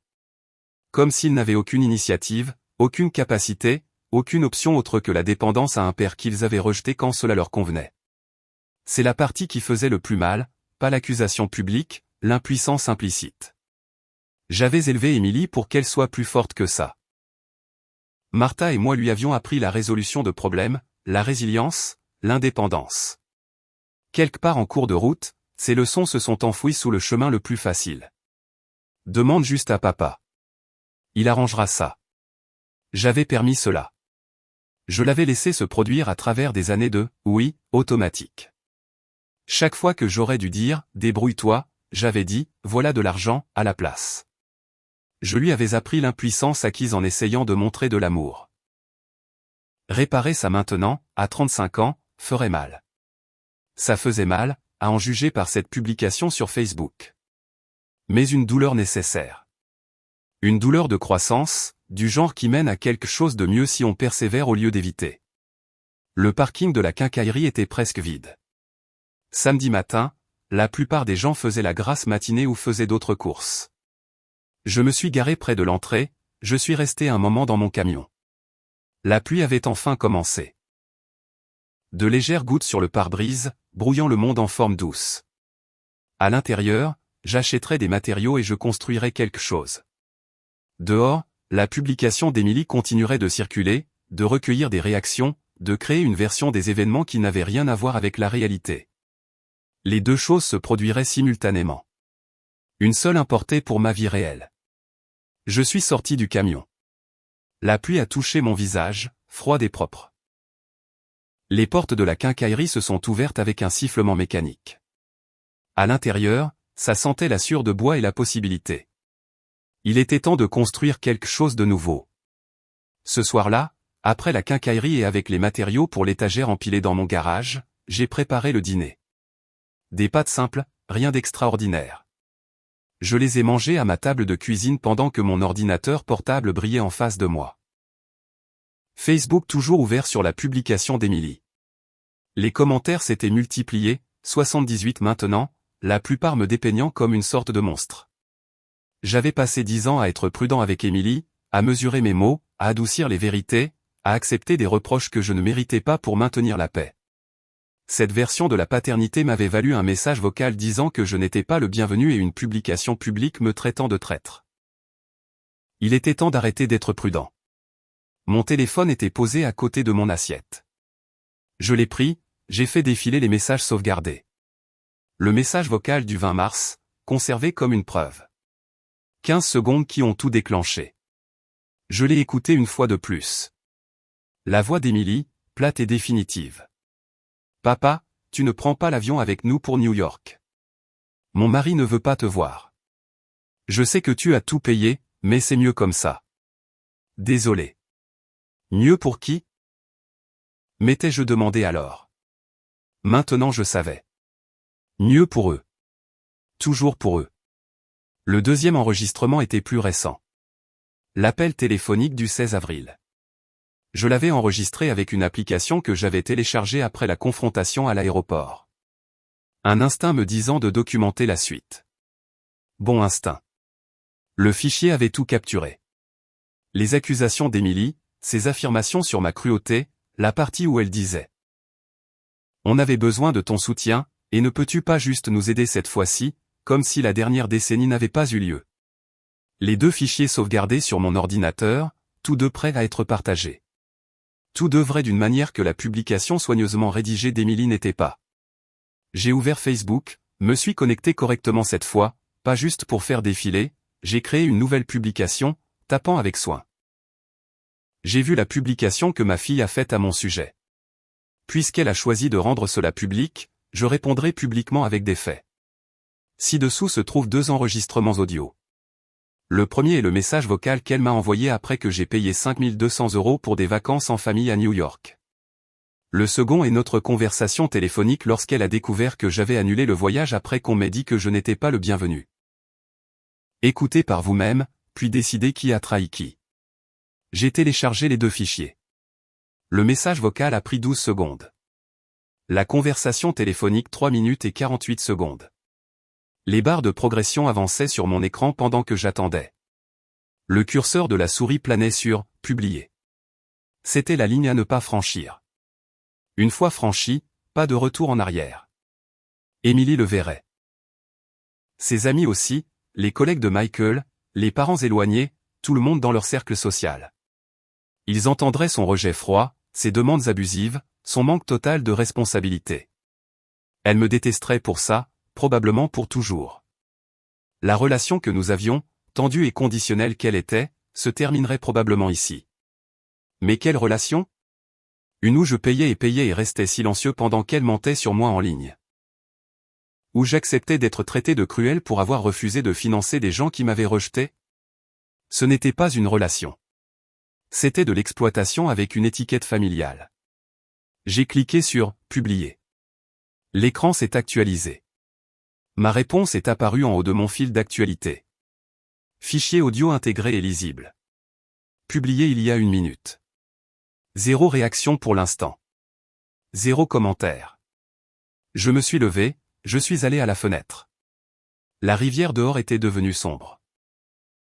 Juste un ruban noir coupant à travers une terre plus sombre. Quelque part à Seattle, Emily faisait probablement défiler son téléphone, lisant des commentaires de soutien, se sentant justifiée dans son récit de victime.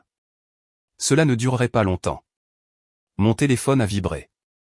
Une notification. Quelqu'un avait écouté le premier audio, puis une autre notification, et une autre. Les chiffres ont commencé à grimper. Réaction, partages, commentaires arrivant plus vite que je ne pouvais les suivre. J'ai pris mon assiette, les rincé, j'ai fait un thé que je ne voulais pas, j'avais juste besoin de quelque chose à faire avec mes mains pendant que mon téléphone s'illuminait comme une machine à sous qui touchait le jackpot. Chaque vibration, une personne de plus entendant la vérité au lieu de la version éditée d'Emily. 20 minutes après avoir publié, mon téléphone a sonné. Paul, l'ami avec qui j'avais prévu un café. J'ai répondu. Jim. Sa voix est sortie, chaleureuse, soulagée. Je viens d'écouter ta publication. Tout le monde doit entendre ça. Je suis désolé que tu aies traversé ça. Merci d'avoir écouté avant de juger. Mon thé avait infusé trop longtemps. Il était devenu amer. J'ai ajouté du sucre. La moitié des gens qui commentaient la publication d'Emily changent d'avis maintenant, supprimant leurs commentaires de sympathie. Quelqu'un l'a identifié dans la tienne. Elle l'a probablement vu maintenant. Probablement. La pensée aurait dû me rendre nerveux. Au lieu de cela, je me sentais calme, comme si je déposais un poids que je tenais à bout de bras depuis trop longtemps. Des muscles fatigués enfin m'autorisaient à se reposer. Fais-moi savoir si tu as besoin de quoi que ce soit, a dit Paul. Et je suis sérieux pour le café jeudi. J'y serai. Après qu'il ait raccroché, j'ai rouvert Facebook. Ma publication avait explosé. 200 réactions, 83 commentaires. Des chiffres qui ne signifiaient rien, sauf que les gens écoutaient. Enfin, après des années où Emily contrôlait le récit, se présentant comme une fille en difficulté avec un père peu solidaire, l'histoire réelle était racontée. J'ai fait défiler les commentaires. Ça change tout. Votre fille a l'air incroyablement arrogante. Vous avez payé pour des vacances et elle vous a désinvité, puis s'est fâchée que vous ayez annulé? Le culot. 10 ans de soutien financier et c'est comme ça qu'elle vous traite. Je suis vraiment désolé. Quiconque le traite de cruel doit écouter ses enregistrements. Elle est manipulatrice. Tout le monde n'était pas d'accord. Certaines personnes, principalement les amis proches d'Emily, ont redoublé d'efforts pour la défendre. Il y a toujours deux côtés à une histoire. Peut-être qu'il est manipulateur hors enregistrement. Un père devrait soutenir son enfant quoi qu'il arrive. Mais ces voix ont été noyées par la majorité. Par des gens qui avaient entendu la froideur d'Emily, son manque de gratitude, son impuissance instrumentalisée, qui reconnaissaient des schémas qu'ils avaient vus dans leur propre vie. Des profiteurs qui qualifiaient la fixation de limite d'abus et le respect de soi de cruauté. Mes notifications continuaient de vibrer. Quelqu'un avait partagé ma publication dans un groupe sur les limites familiales. Puis un autre partage, et un autre, les fichiers audio se propageant au-delà de mon petit cercle social, trouvant des publics qui comprenaient exactement ce qu'ils entendaient. J'ai mis mon téléphone en silencieux, les posé écran vers le bas sur la table. Cette partie était terminée. La vérité distribuée, les preuves fournies, les mensonges exposés. Ce qui se passerait ensuite était hors de mon contrôle. Dehors, les nuages s'étaient dissipés. Des étoiles sont apparues, dispersées dans le ciel noir comme si quelqu'un avait renversé du sel. J'avais passé 10 ans à essayer d'être le père qu'Emily voulait, généreux à l'excès, n'exigeant jamais de réciprocité, acceptant des bribes d'affection en paiement de milliers d'euros. Cette version de moi avait encouragé ses pires qualités tout en étouffant mes propres besoins. Les matériaux de l'étagère attendaient dans mon garage. Demain, je commencerai à construire. Ce soir, je dormirai en sachant que j'avais enfin cessé de protéger quelqu'un qui ne m'avait jamais protégé. J'avais cessé de cacher sa cruauté pour préserver une relation qui n'existait que lorsqu'elle avait besoin d'argent. Mon téléphone brillait sur la table malgré qu'il soit face contre table. Il vibrait encore périodiquement avec des notifications que je ne lisais pas. Quelque part dans ce bruit numérique, Emily paniquait probablement, réalisant que son histoire de victime soigneusement construite avait été démolie par ses propres mots enregistrés, faisant face aux conséquences pour la première fois depuis des années. Je n'ai ressenti aucune satisfaction à cela, aucune joie, juste un sentiment tranquille d'achèvement, comme terminer un projet difficile ou fermer un livre qu'on lisait depuis trop longtemps. Le soulagement que ce soit fait, l'espoir que ce qui viendrait ensuite serait meilleur. Le thé avait de nouveau refroidi. Je l'ai versé, j'ai éteint les lumières, je suis monté à l'étage. Derrière moi, mon téléphone continuait d'éclairer la cuisine sombre. Les notifications s'accumulant comme la preuve que la vérité, une fois enfin dite, avait du pouvoir. Les mensonges d'Émilie n'en auraient jamais. Demain apporterait plus de réactions, plus de commentaires. Probablement des messages de colère d'Émilie une fois qu'elle aurait digéré ce qui s'était passé. Mais ce soir appartenait au sommeil et à l'étrange paix qui venait de s'être enfin défendue. La rivière continuait de couler. Les étoiles restaient dispersées, et je me sentais plus léger que je ne l'avais été depuis une décennie. 4 jours ont disparu dans une routine tranquille. J'ai construit l'étagère, ponçant, teignant, assemblant les pièces avec la patience que la retraite m'avait enseignée.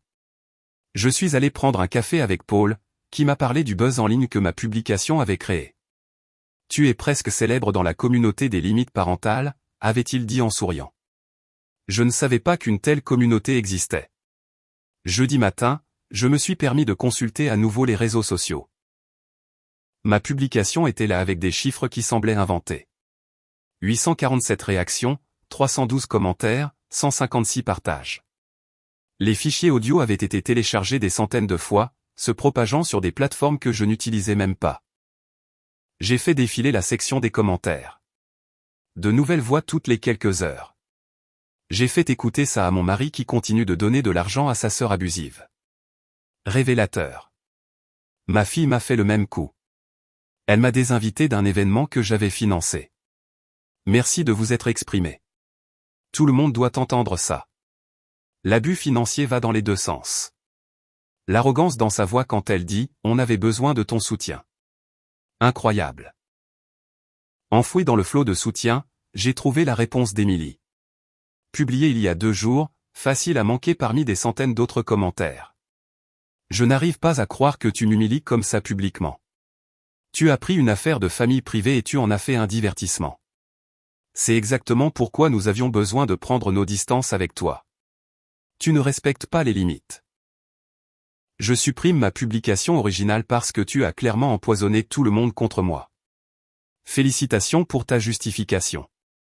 J'espère qu'elle te tiendra chaud la nuit. Pas d'excuses, pas de reconnaissance de ce qu'elle avait dit dans ses enregistrements, juste plus d'accusations déguisées en blessures, plus de performances de victime conçues pour me culpabiliser et me faire taire.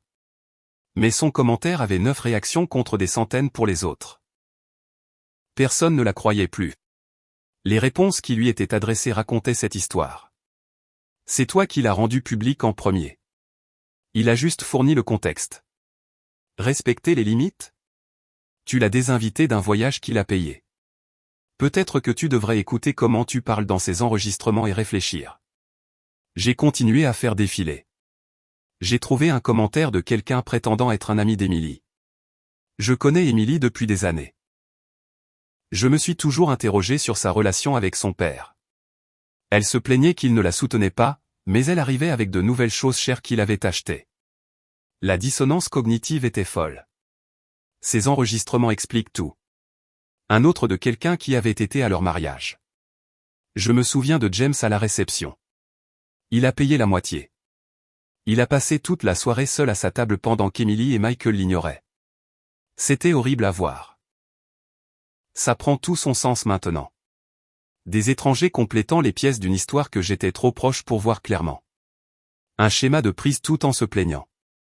D'acceptation de la générosité tout en montrant du mépris, de traitement de la famille comme un distributeur automatique qui avait occasionnellement des sentiments qu'il fallait gérer. Mon téléphone a sonné. Numéro inconnu. J'ai failli ne pas répondre. Puis la curiosité l'a emporté. Allô, monsieur Anderson ?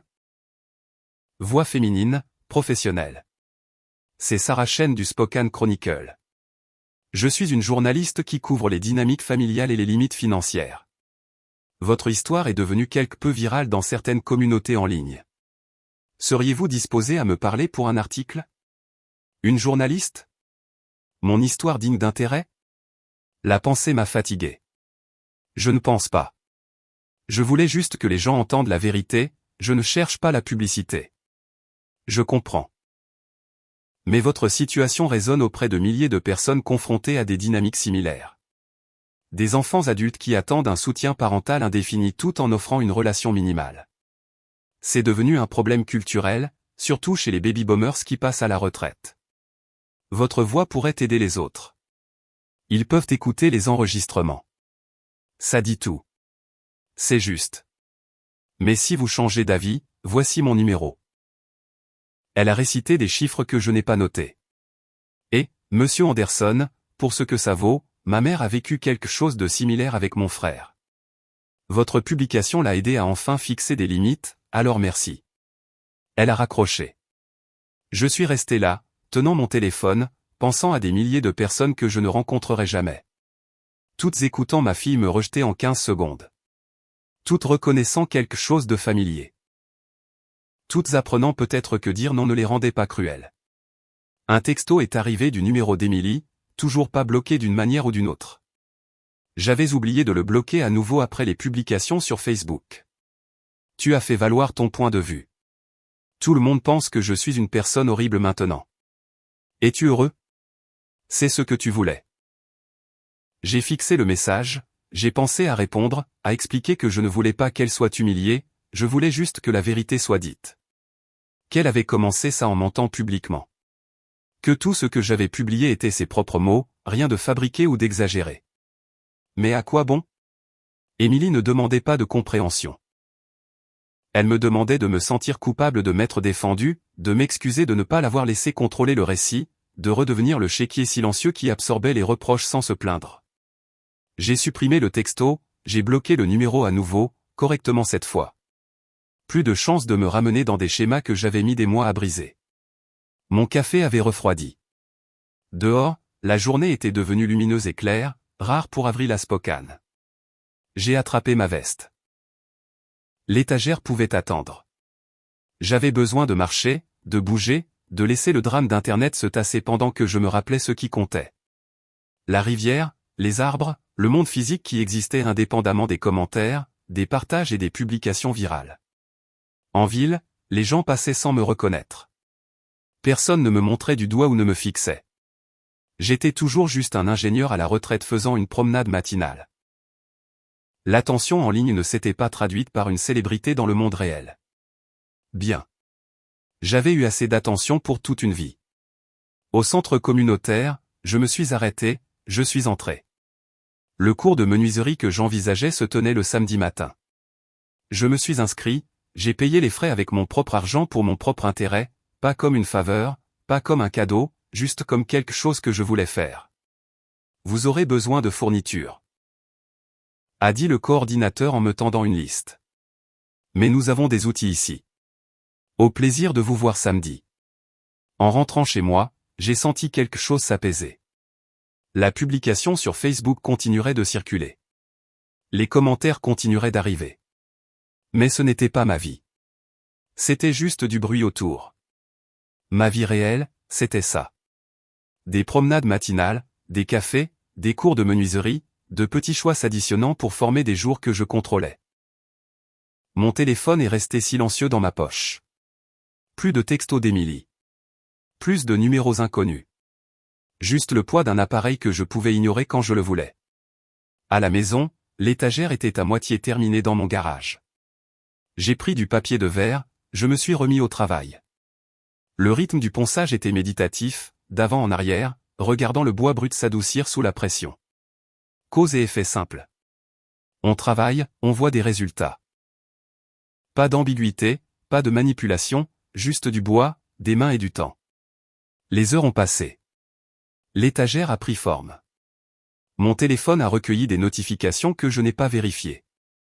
Quelque part, Émilie était probablement toujours en colère, se sentant toujours victime, toujours incapable de voir comment ses propres actions avaient créé chaque conséquence qu'elle subissait. C'était son chemin à prendre ou à ignorer. Le mien était ici, dans la sûre de bois et les vues sur la rivière, et la satisfaction tranquille de construire quelque chose qui ne demanderait rien en retour. Le soleil a baissé, je me suis reculé, j'ai examiné mon travail.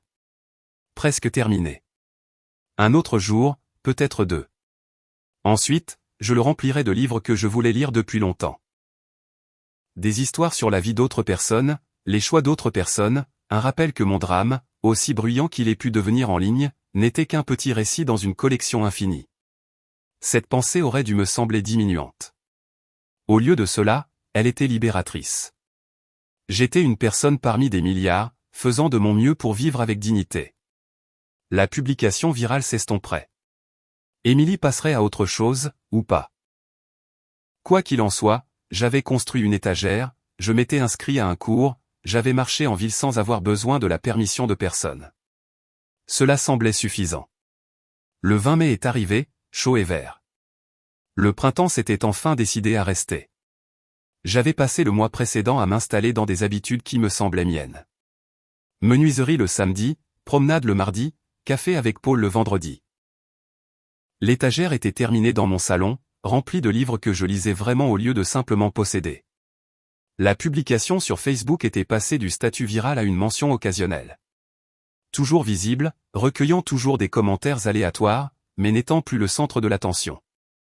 La publication originale d'Émilie avait été supprimée comme promis. Tout le drame réduit à des artefacts numériques qui existeraient probablement pour toujours, mais qui importeraient de moins en moins chaque jour qui passait. Je préparais le déjeuner quand la sonnette a retenti. Inattendu. Paul ne venait que demain. Je n'attendais pas de colis. Probablement quelqu'un qui sollicitait des dons ou demandait pour des travaux de jardinage.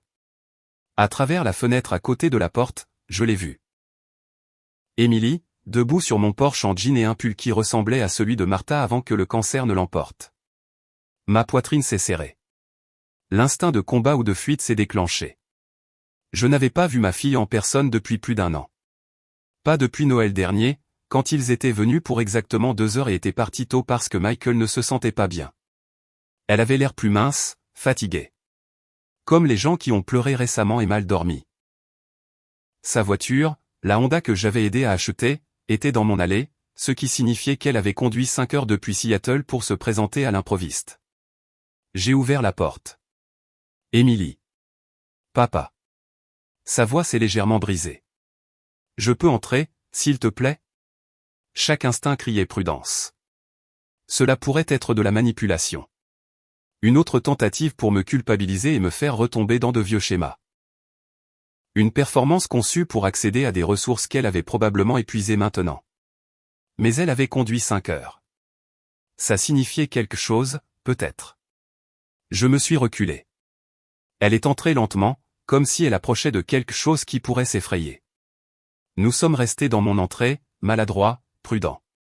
2 personnes qui partageaient de l'ADN, mais qui avaient oublié comment partager un espace. Un café?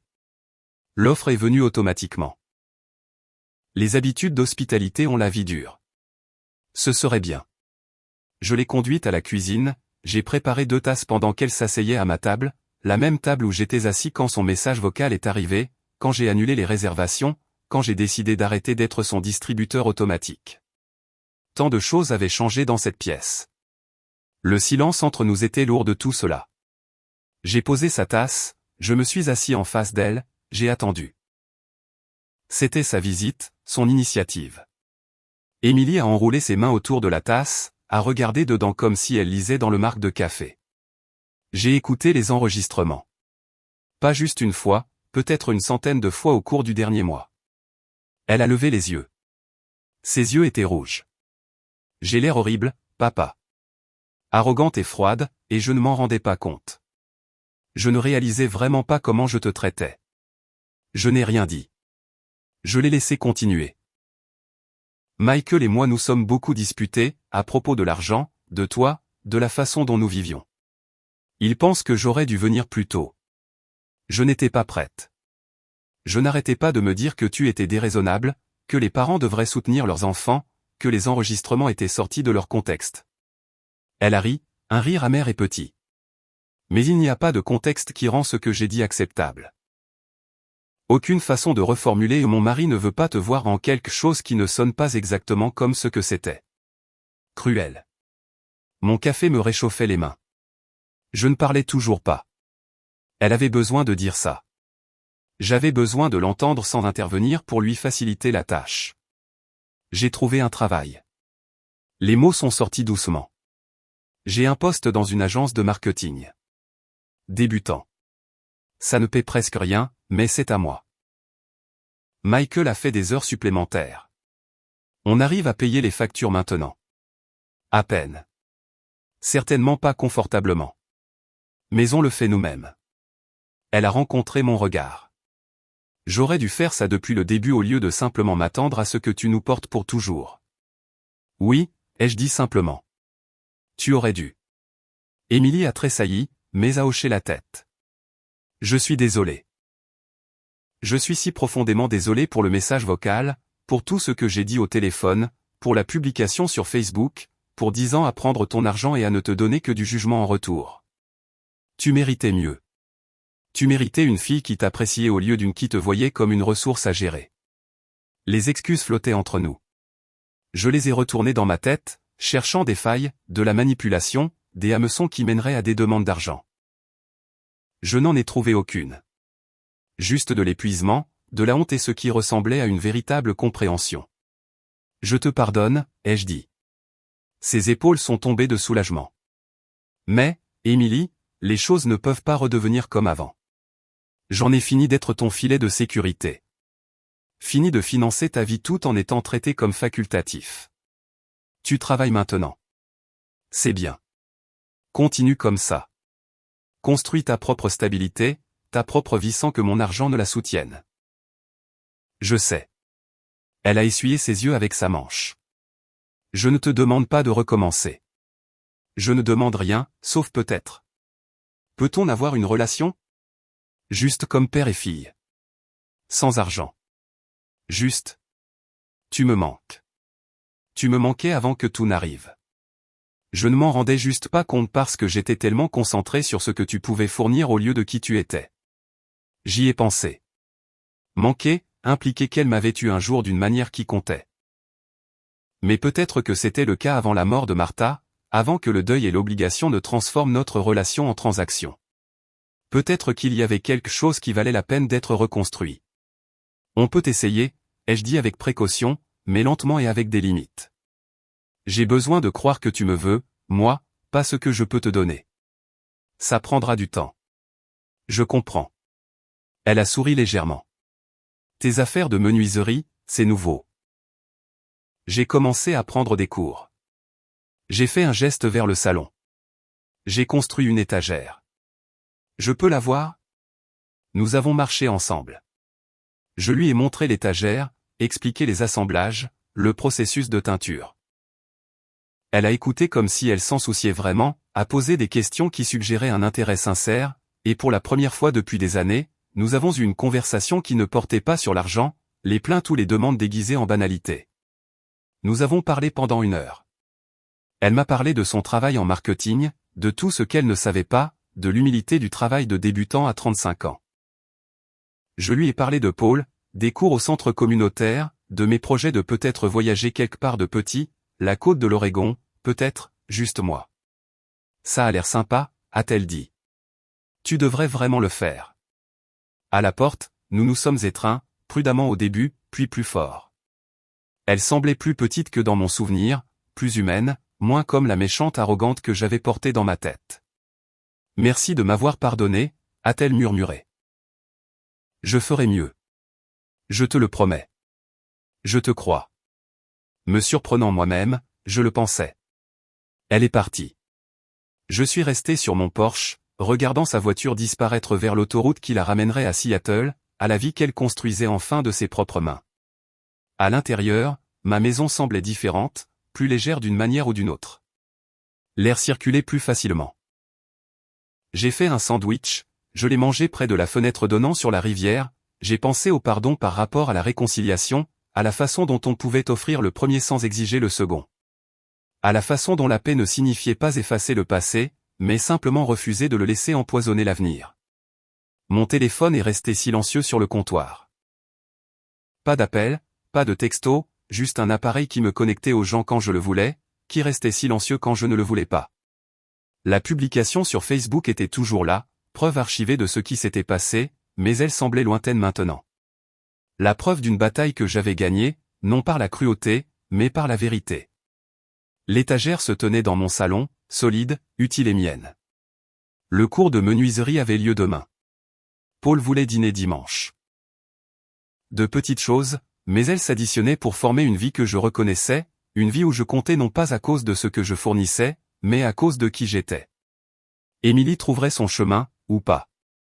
Quoi qu'il en soit, je serais là, à construire des choses, à lire des livres, à me promener, à vivre pour moi-même après des années à vivre pour quelqu'un qui avait oublié d'apprécier ce que cela signifiait.